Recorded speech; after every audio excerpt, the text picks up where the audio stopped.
बिल्ली आई क्या, और उसके पास बहुत ही खूबसूरत एक बहुत ही प्यारी ऐसी बिल्ली थी, और उसका नाम पता है क्या था? उन्होंने रीना नाम रखा था। और मेरी मम्मी उसकी तरफ मुझे छोड़ने की नहीं, मैं रोज मम्मी को बोलने का मुझे थोड़ी देर जाने दो, मैं लाड़ में आने का, उनके पैर में घूमने का।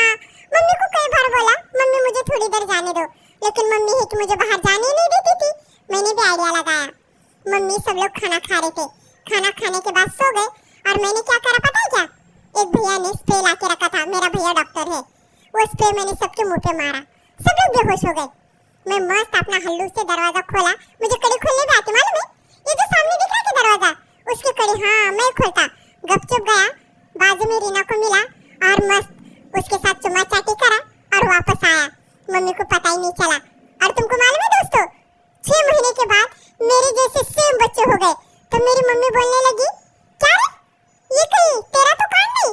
मैंने बोला नहीं मम्मी, मैं नहीं ऐसा करता, मैं कहीं को जाऊंगा, तुम तो मुझे जाने ही नहीं देते, अरे बच्चे कहाँ से? लेकिन मेरी मम्मी बहुत शातिर निकली। मेरी मम्मी ने पहचान ली, सब बच्चे मेरे जैसे दिख रहे थे, काले सफेद। अब मैं मेरी मम्मी को झूठ भी नहीं बोल सकता था। मेरी मम्मी पास में आई, मेरे सर पे हाथ रखी, मुझे बोली खा मेरी कसम, ये बच्चे तेरे हैं क्या नहीं?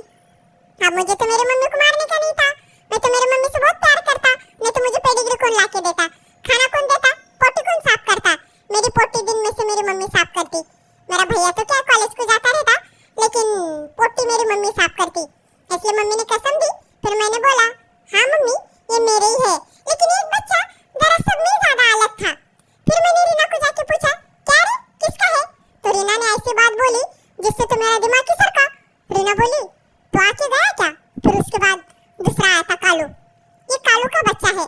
मुझे बहुत गुस्सा आया, मैंने रीना को ऐसा मारा और फिर मैं कभी भी रीना को मिलने नहीं गया।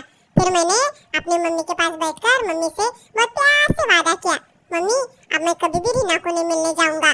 दोस्तों मेरी कहानी कैसी लगी मुझे जरूर बताना। फिर उसके बाद से मैंने रीना को ना कभी नहीं देखा। फिर मैंने रीना से ना ब्रेकअप ही कर लिया, मुझे अब रीना पसंद नहीं आती। लेकिन मैं ना मेरी मम्मी को बोलूंगा मुझे दूसरी रीना ला के दे। दोस्तों मेरे चैनल को लाइक कमेंट शेयर करना बिल्कुल भी मत भूलना। मैं तुम्हारे लिए ना ऐसे भारी